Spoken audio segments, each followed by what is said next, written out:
Good evening, Council President. Councilors, good to see you tonight. Before we get started tonight, I just came from giving remarks. Armanjara Elementary School is close to, in its current state, is close to being no more. So it's a lot of history. 1968 is when it was built. So a lot of lives have been enhanced by that school. Many have gone through its doors, teachers, administrators, parents, and students, some second generation, even third, and a lot of history, but what's going in its place will be a modern school.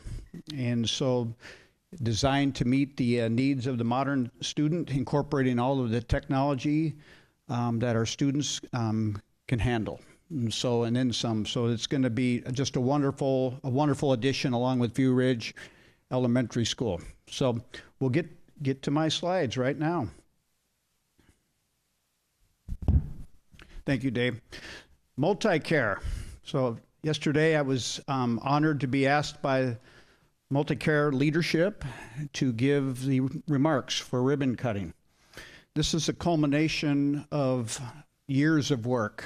I went back and did some research and found my office's first connection with them was in October of 2021 to start the process of letting them know that Bremerton is open and ready for more healthcare services.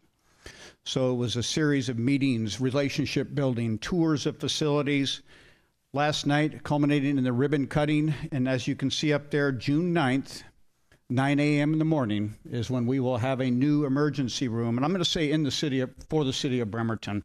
It is just outside our borders, but just like we talked about a lot about last night, that line doesn't matter to anybody.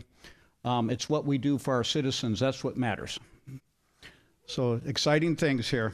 I know I heard a woo-hoo, a whoop-whoop, so it is a good thing. All right. Thanks, Dave. Next slide. Excellent community effort here. This is an example of a community who is ready to roll up their sleeves and get things done. And government's role, we have a role in this, but the final activation and the heart and soul that goes into projects, that is the community. Our role was to develop a sub-area plan. And so a redevelopment, revitalized Charleston district plan.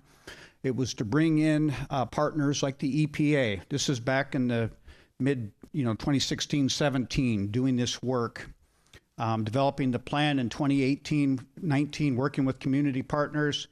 The EPA grant work identified where hazardous properties and materials might be involved. And so it was important for the future investors, for the current owners to understand the landscape, and so they could move forward with confidence in making those investments. And we've seen the fruits of that work, and now we have a community that has been activated, and they're energized, raising money for more work here. And this is just the start. And the city's involvement in this one, as you'll see, is the sidewalk, getting the wall prepped.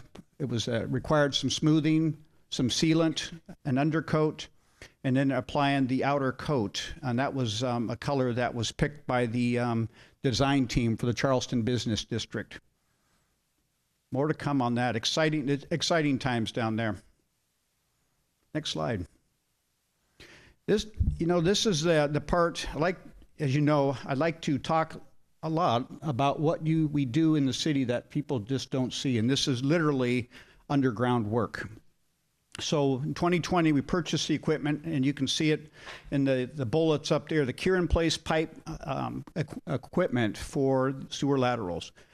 Reduced repair times from 3 to 4, using a contractor to 1 to 2 days. We do the work in-house ourselves.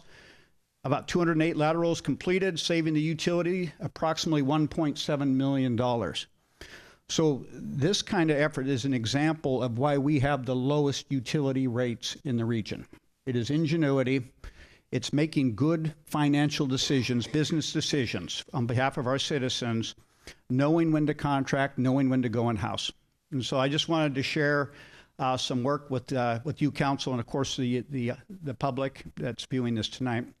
Great work on our Public Works Department. Next slide. All right, preservation. This is, now, I always get excited when I talk about the work that's occurring. At the same time, as we all have to do, we have to be compassionate for the inconveniences our citizens are experiencing. Some live close to the project, like myself and Councilor Goodenow, right next to it. Others are a street away. Others are impacted by the commute times.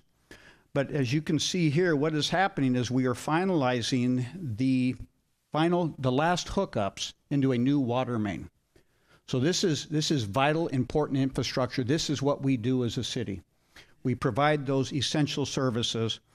And so I'm announcing tonight that we have one more scheduled night operation, and it's coming soon, and there'll be some impacts. But the result will be decades of new modern infrastructure to support, again, the vital work, the vital resources that our citizens need, one of them being water.